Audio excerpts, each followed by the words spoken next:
Hello and welcome to another exciting episode of TEVAdrive, and this time around we are testing the award-winning Hyundai Ioniq 5 in all-wheel drive ultimate trim. That's the top-of-the-line trim of the Hyundai Ioniq. So as you know, they start around 45,000 for the rear-wheel drive version, and then you go up to all-wheel drive version starting just around 50, and this top-of-the-line ultimate trim runs around $60,000. So the Hyundai Ioniqs do qualify for the federal rebate. That rebate was, as you know, recently increased. The amounts have increased. That cars up to 70,000 will qualify for the larger SUV style cars.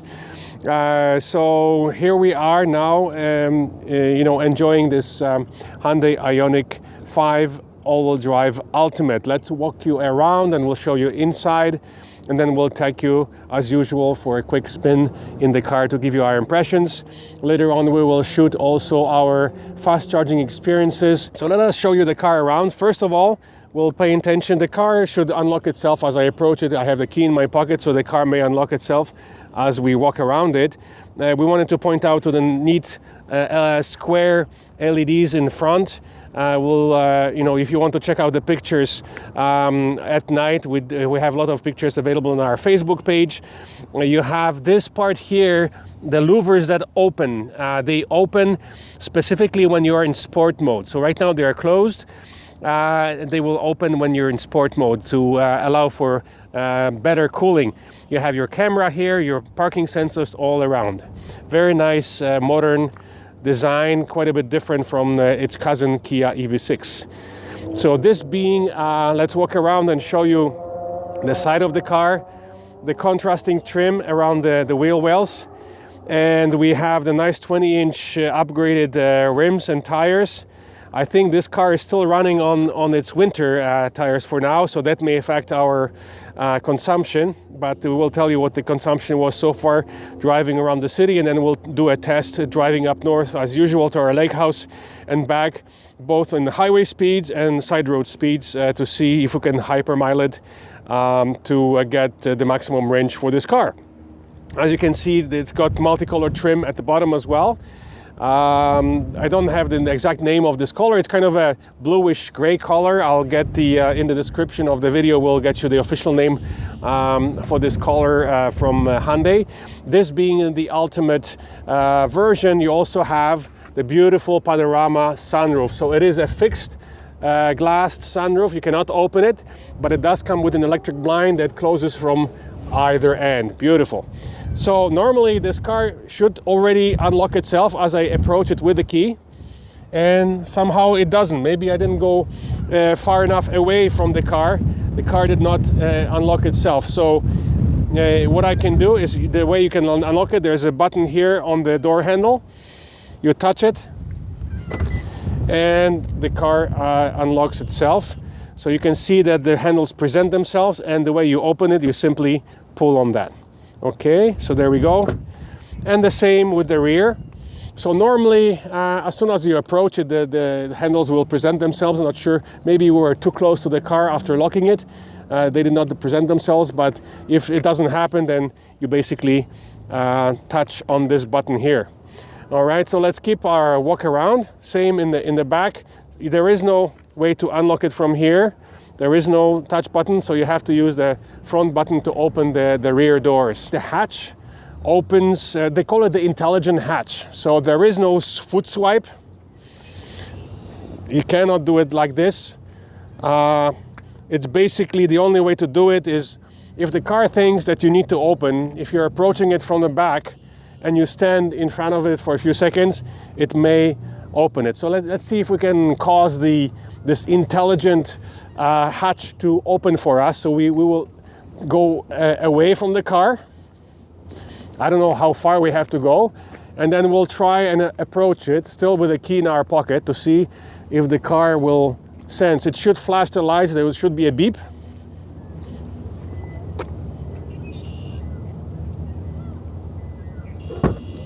And there you go. So that's how the car knows that you want to open the hatch. It's kind of silly, honestly. I think I prefer the problematic foot swipe than this intelligent gate that Kia and Hyundai offers. But anyways, that's just our opinion. So while we're here in the back, let's show you the trunk. You have the shelf that folds. The trunk is quite spacious. You have an extra storage under. There's some sort of a bump here, which we assume might be most likely the subwoofer for this version of the car. Enough storage space for the cables, the emergency tire kit, and there's more space further in where our luggage is. So you can remove it and there's more space under there. Now, so here you see the positioning of this cover. There's two different positions because the rear seats recline. The rear bench, you can move it forward and back, but also the seat backs can be adjusted up and down. So this one is reclined now all the way back. This one is further up. So you can really adjust the size of your luggage space by moving the rear bench and reclining it in various positions. Here you have access to the emergency cable release for the charger. It's right there. You twist it, you open it, there's access for the emergency cable release. And then to close the gate, again, you don't swipe, there is no foot swipe, so you just basically press the button to close the gate. It beeps, it flashes the LED lights. Now, the LEDs in the back, they are basically here and here. As you saw, they flashed. The rest of it, they are not LEDs. Maybe they will be in the future, maybe in some version of the car. You will have perhaps the name Ioniq 5 displayed in LEDs. For now, the LEDs, they're just two here and two there. It looks uniform, but this part here does not have LEDs in it. Let us perhaps show you now where the charge port is. So the way to open the charge port is to press on this button here.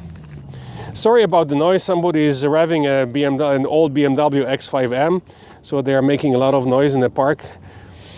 Okay, why isn't it opening? Maybe the car has to be opened first. Okay, so let's do it in order. Let me open the car. There you go. See, the handles presented themselves now automatically for some reason. And now let's try to open the... Okay, it's still not opening. I wonder... Oh, because the car locked itself. Oh boy. Okay, let's try again. Let's unlock the car and now let's try and open the carport. There we go, finally. Okay, so here we go. These are the LED lights that will show you the extent of the state of charge, and they'll keep flashing as it's charging. Here's your level 2 and here's your level 3. It's just down below. And in order to close it, you press this button that actually says close. You press on this little button, there you go. And now it's closed. Okay, so let's jump inside and show you the space inside the car. Okay, so this is simply to show you the seating position. As you turn on the car, so right now the seat is pulled back. When you turn on the car, the seat will move forward to your pre-programmed position.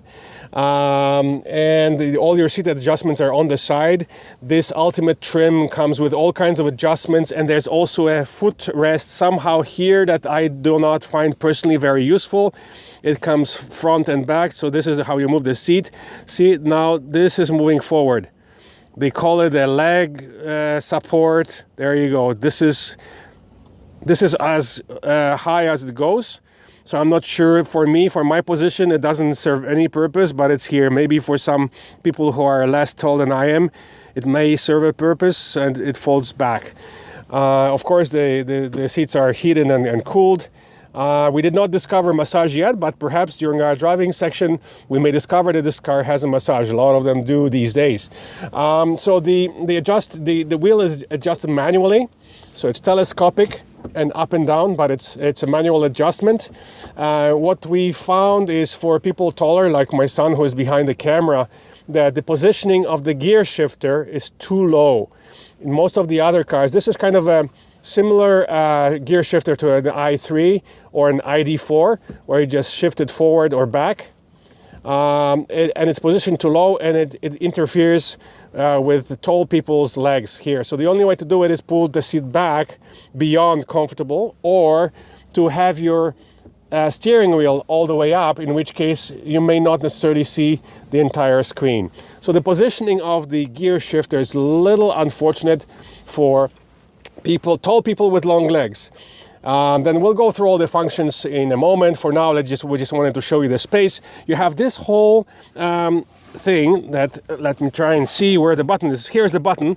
So this whole middle section armrest with cup holders, it moves back and forth, which is kind of convenient.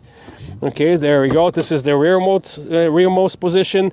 This is all the way front. So you have two cup holders here, lots of storage, an armrest with storage as well. The wireless charger is right here in front. And then you have an additional storage right here. For large items, bottles, it's round, so it's probably meant for water bottles or something. USB port here, 12 volt outlet here. All right, and of course you have your glove compartment there.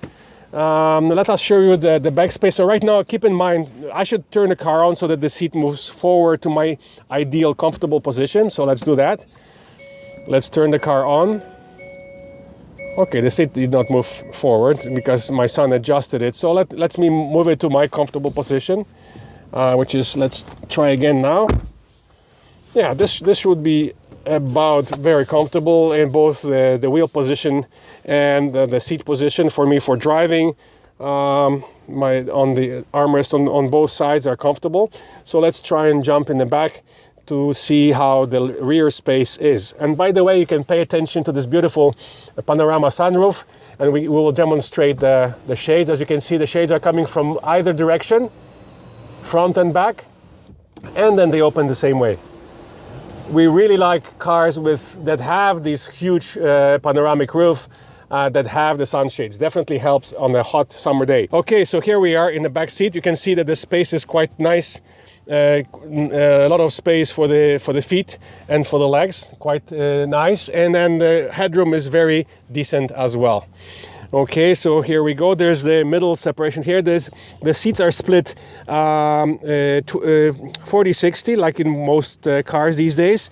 You have your armrest here with two cup holders. You can fold it. And the nice thing about this is that the whole bench moves in the sections. So it moves forward or back. And depending on how much space you need in the trunk. Also, the seat backs recline.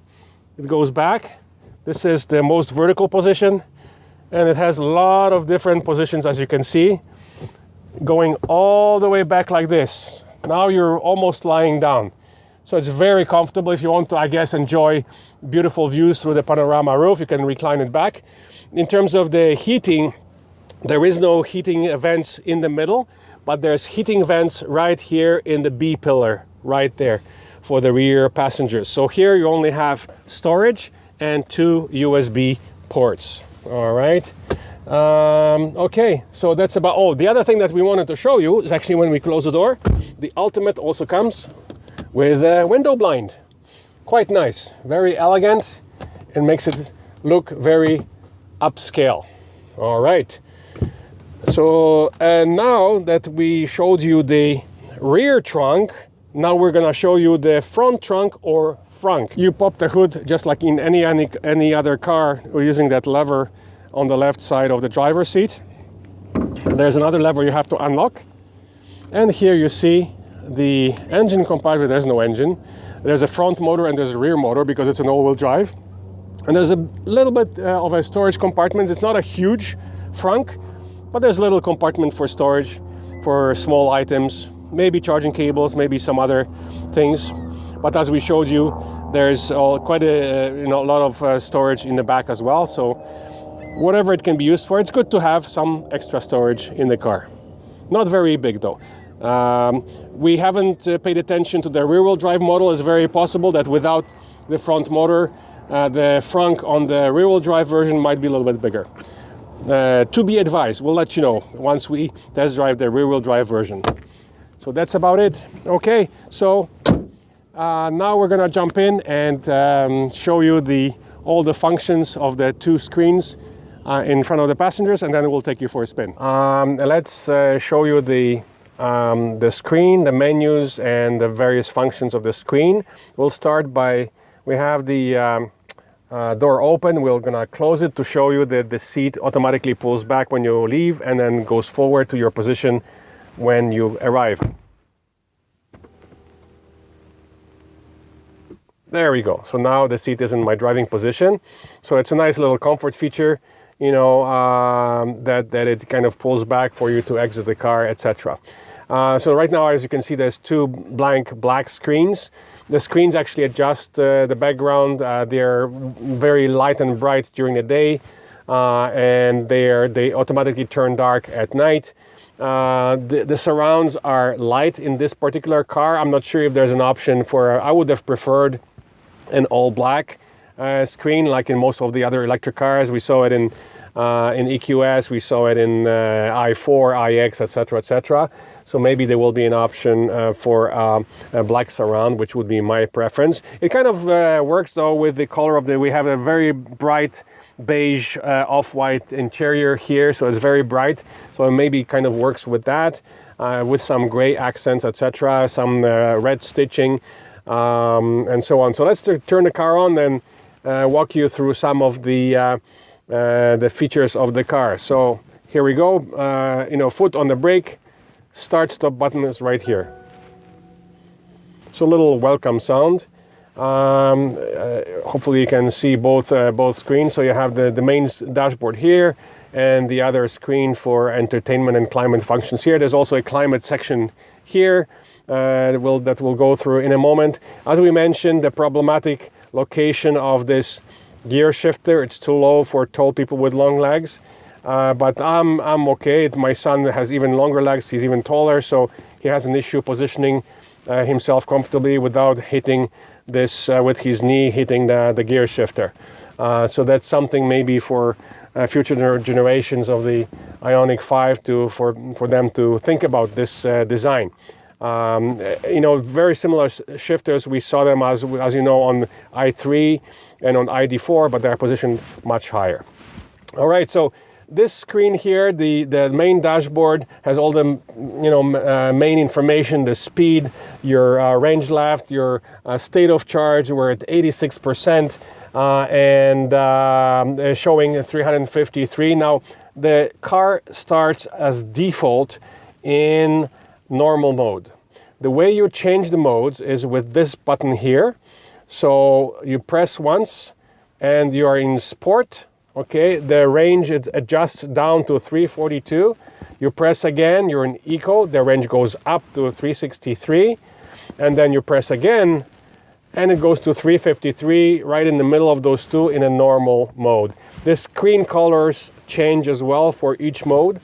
Then you have your the trip statistics are all here. Basically that your trip was 6 kilometers with an average consumption of 14.5 kilowatt hours per 100 kilometers, which is pretty good for the city. It's kind of 9-10 degrees today, but it's very sunny, so we're not using the climate. But using the climate in the city, we had the results as low as 16 and as high as 19. So we'll see what that looks like once we hit the highway tomorrow on the way to the lake house.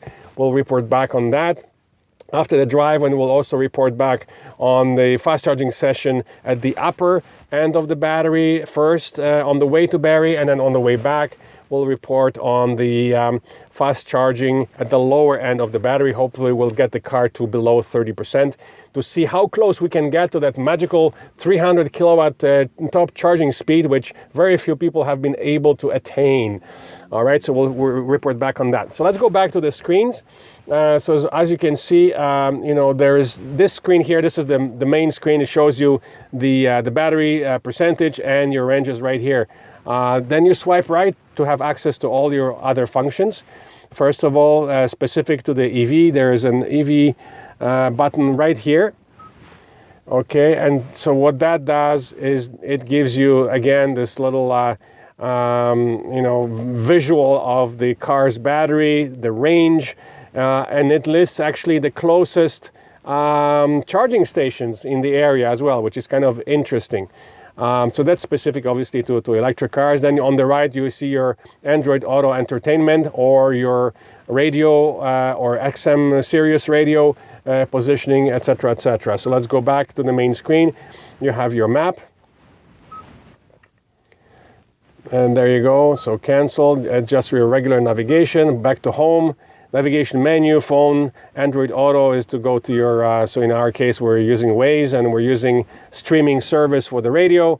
So here is your Android Auto. Now to get out of it, it's kind of, you have to tell Android Auto to go back to Hyundai. And then it goes back to Hyundai screen. Yes, thank you. Voice memo, climate, various adjustments, warmer and ventilation. So this is your adjustment of your seating positions, etc., and your climate. Your your button for steering wheel heat is here. There's probably a way, there's a button here that is multifunction, the little star. There's probably a way that you can program this button, just like in our Audi e-tron, program this button to turn on the steering heat, because going through the menus to activate it is kind of a bit of a pain. So my suggestion is program the star button here to activate the steering wheel heat, which would be the most logical. I don't think there's any other way or button, we haven't discovered at least yet, to turn on the steering wheel heat. So that's normally how you do it, either this or program this to be in your star button. Then you have valet mode, quiet mode, HD radio data, various setups, radio media, Blue Link, notifications, user manual. So we will also report back on using the Blue Link. It's the same phone app or very similar app to Kia.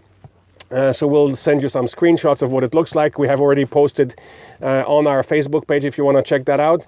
It basically gives you the basic things, of course, the preconditioning, programming your charges, as well as the state of charge, and then when the car will be fully charged. Okay, so that's about it for the main screens. And then your modes. So as we mentioned to you, there's 3 modes: normal, eco, and sport. So let's pretty much around the city, we've been driving it in sport mode all the time, and the consumption was always under 20, even with the climate on, even with the cold weather. So that's pretty good. It's a very efficient car, even though it's got 300 horsepower dual motor. Okay, so let's continue driving. Let's take you for a drive using the sport mode. So as soon as we press this button here, we're now in sport. As you saw, the whole dashboard changes. The visuals are changing. There's more red about it. Also, what happens, which you cannot see right now, all the interior ambience lighting around the doors and the footwells, around the speakers, changes color. So the LEDs, we'll post those pictures for you at night to show you. Actually, we already posted a few pictures. Each mode has its own colors. Obviously, sport mode is all red LEDs. The eco will be green and normal is blue. Okay, so that's about it. And then of course you can still go through the menus and then customize your ambience lighting. So finally here to show you it's nice to have a separate climate setting. It's getting hot because even though it's only 10 degrees out, actually it's 11 degrees. But with this huge sunroof, it's starting to get hot. So we're gonna close the sunroof, the blind. That helps quite a bit. And then we're gonna turn the climate on. So all the climate functions are right here. So you just press on auto. We have the temperature set to 18 degrees and it's on right now. And all the other settings are right here. So the positioning, up or down or into your face, speed of the fan, your front defroster, rear defroster, and then recirculation. And then your adjustment of the temperatures here up, separate for the passenger and separate for the driver. So we're gonna set it at 20 because we don't want it too cold blowing on us. 20 degrees, it's all set. And as we mentioned in the back, the vents are not in the middle, they are on B pillars for the passengers. And of course you can adjust the flow of the air here. You can also, it's closed now, it's open, so the same thing, you can close it or open it. Same with the vents on the side here, and for the passenger, you can, and there's more vents here in A pillar as well for the windows. All right, so let's take you for a spin. We'll have some fun in the sport mode, but then we'll report back also on eco driving statistics on the highway regarding the consumption and so put it in drive, and we're in drive and we're ready to go now. The other thing to mention is the one pedal. So in normal mode, the car creeps forward just like any other automatic. If you want to enjoy the one pedal driving, which I do, my son prefers normal automatic setting. I prefer the maximum regen and one pedal driving. The way you do it, and they call it iPedal here at Hyundai. You have the two pedal shifters here to turn on the iPedal. You heard the sound. There's a sign right here that says iPedal on. And right now, I have my foot off the brake and we're not moving. So I press the accelerator, we're moving, I take it off, we stop right away. Very strong regen, maybe not as strong as the iX, but it's still quite strong and I like it. It allows you for, excuse me, full one pedal driving in the city, on the highway, no problem. Okay, so let's take you for a quick spin. Actually, the cold air is blowing on me, that's why I'm coughing. The air condition is right on my face. So we'll take you on the usual spin around Lakeshore in Toronto. So there you go, regen is quite strong. It's very similar to the i3. Not as aggressive perhaps, but very close to the iX. Yeah, we love the strong regen, definitely. We wanted to also demonstrate, and hopefully on Lakeshore with the 3 lanes of traffic, we'll be able to demonstrate the autopilot and whatever Hyundai calls it, the adaptive cruise with auto steer. The way you activate it is basically here. You turn it on, smart cruise control, conditions not met, because we're not moving. So we're gonna have to activate it while we're driving. And then you have all the buttons here for auto steer, the distance adjustment from the car in front of you, and the speed up, speed down button is right here.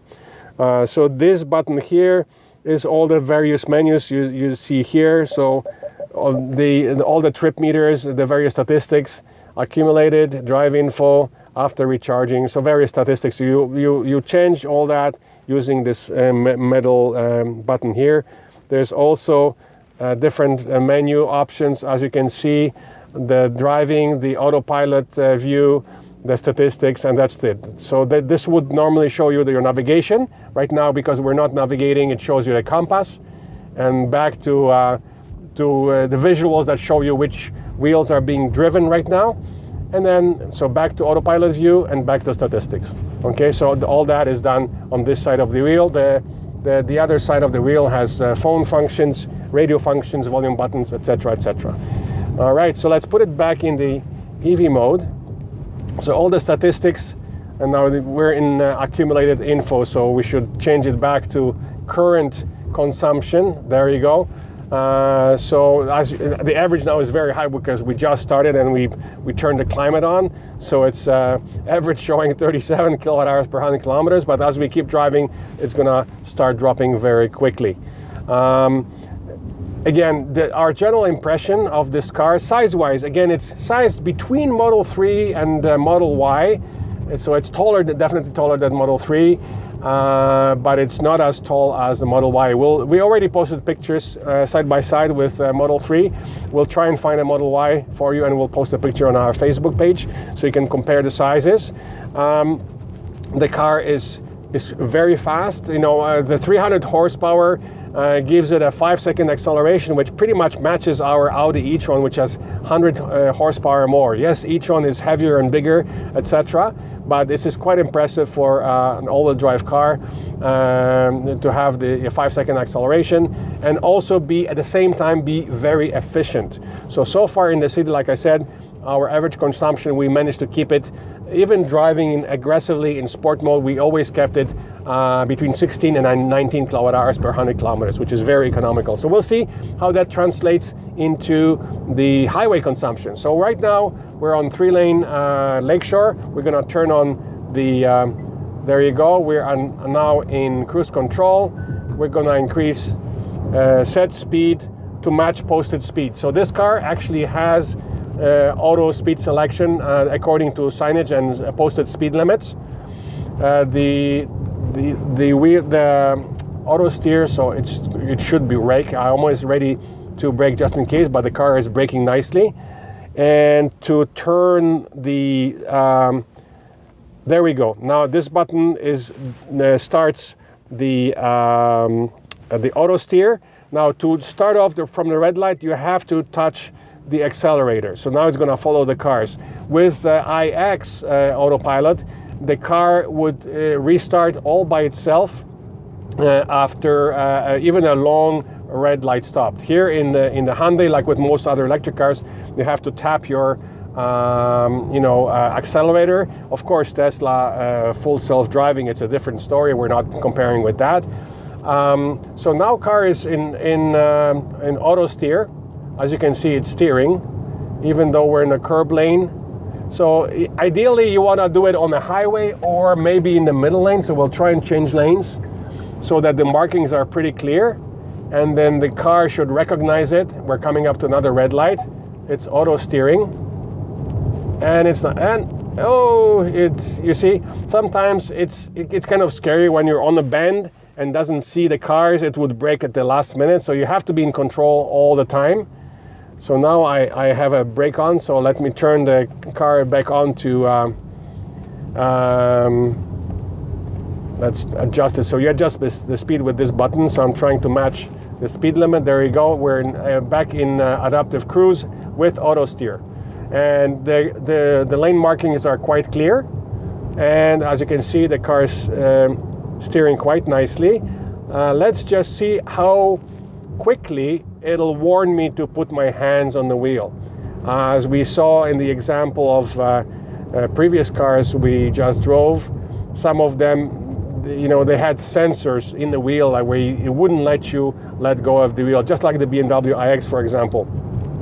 It would not right away, as soon as you removed your hands from the wheel, it would warn you, give you a warning, and you'd have to keep your hands. Here, as you can see, with quite a few seconds, I've been talking and driving, and the car is driving itself. So we'll see when the prompt will come up, if it will come up. The car that really allowed you for a hands-free, true hands-free, was the Ford Mach-E, which has the hands-free mode. So let's see, we have quite a bend coming up. And the car, you have to be able to take over, you see? So yeah, it's basically, you should keep your hands on the wheel because it's not a perfect system. We were going on the bend and the car would cross into a neighboring lane. Thankfully, the cars behind me were quite far away. So it's not, not nearly perfect auto steer system. And you don't have the lane change. The BMW has an assisted lane change, which is kind of silly because BMW forces you to keep your hands on the wheel. And it has assisted lane change, but it won't let you do it with hands-free. With the Tesla FSD, again, you can basically, the car does it all by itself. You just tap on the, indicator, and the car will change the lane all by itself. Sometimes it may even do it without you tapping if the situation justifies it. So this is a much more simple system, but the auto steer, especially on the highway, maybe not in the city, but it works very well on the highways. So we'll give you our full impressions after we've driven it, 150 kilometers north on the 400.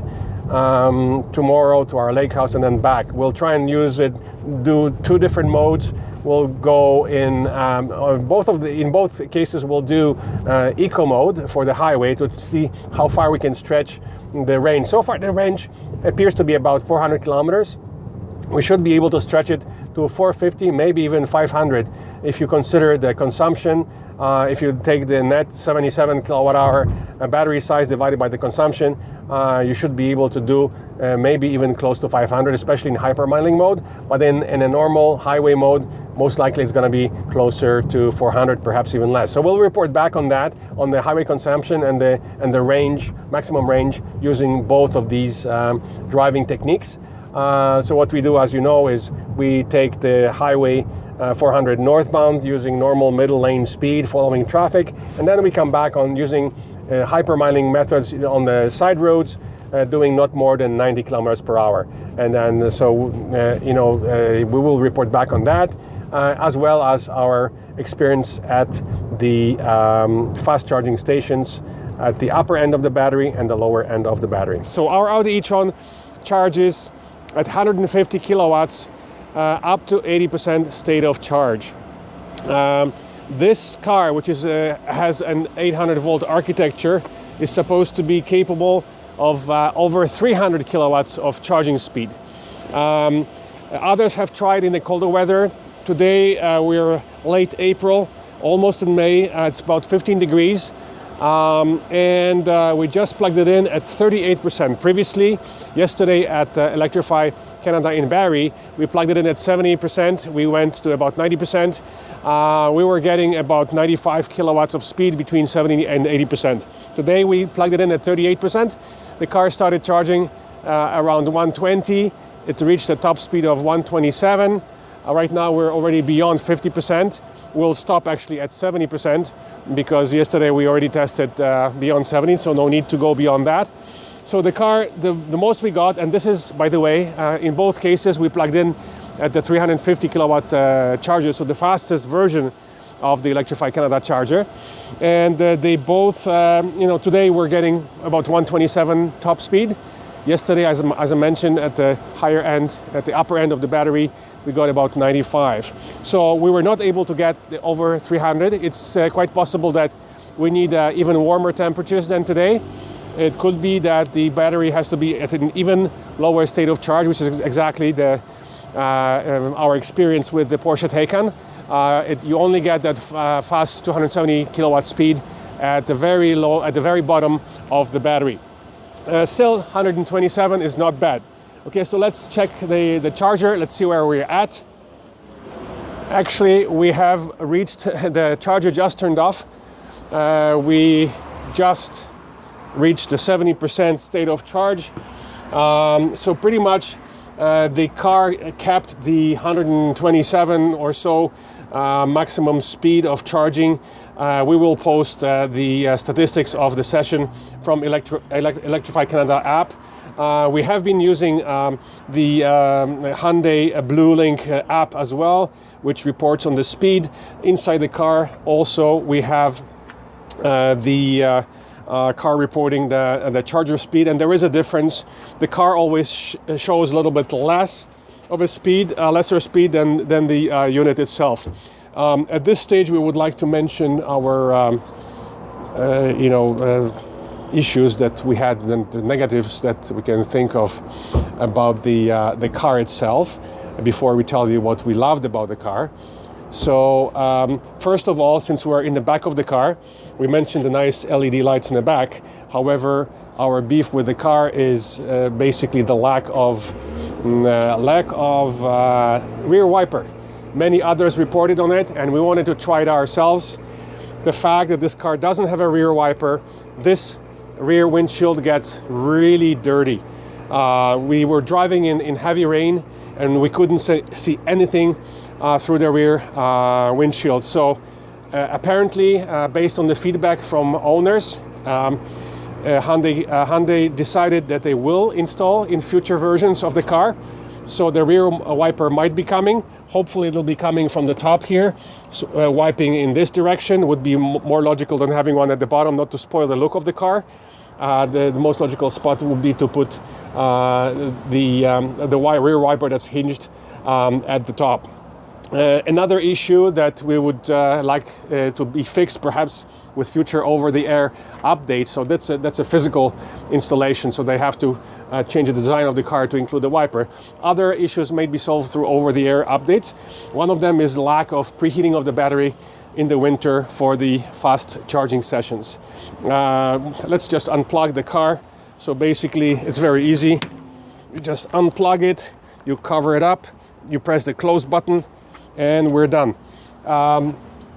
Some of the other things that we mentioned that are a bit problematic is the positioning of the gear shifter, which is really low, and it interferes with the long legs of some tall people.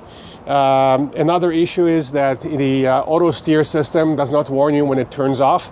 So, even though you may have hands on the wheel, the auto steer tends to turn off at tighter bends, and without warning it turns itself off. So some of the other cars, electric cars that we drove, they have an audible signal and a warning that the auto steer is off. So that's something, again, that can be easily fixed through over-the-air update. And that's basically some of the main issues that we've had in the car. They are easy to fix, and from what we hear, Hyundai Canada will add the rear wiper in future cars. Apparently it's the same issue with Kia EV6. We don't know about Genesis GV60 electric car yet. We were not able to actually see it in person just yet. But again, based on feedback, there's a good chance that future model years will include that feature. So all in all, it's a fantastic car. The statistics of our hypermiling exercise today adjusted for the fact that this car still has winter tires. The consumption along the shores of the Georgian Bay would have been, it was around 17, so adjusted for the winter tires, it will be 15, giving this car a range of about 500 kilometers. And on the highway yesterday, our consumption was very good. Consumption was 20 kilowatt hours per 100 kilometers, which adjusted again for the winter tires will be down to 18, giving this car a highway range of about 400 kilometers, just actually 420 kilometers, which is excellent.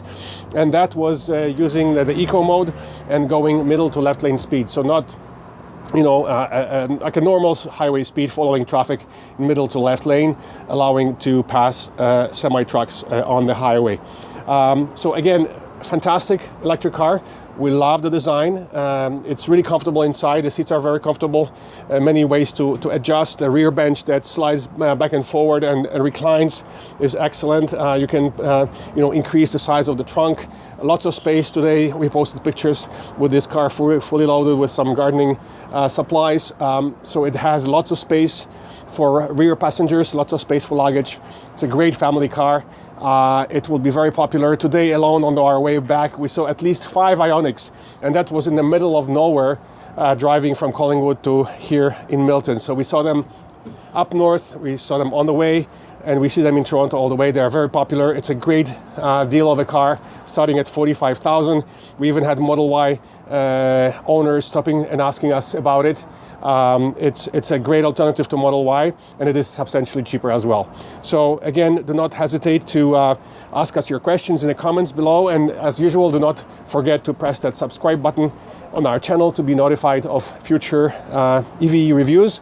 We still have lots of exciting electric cars coming up in the next few weeks, so stay tuned. Thank you for watching, and we'll see you next time.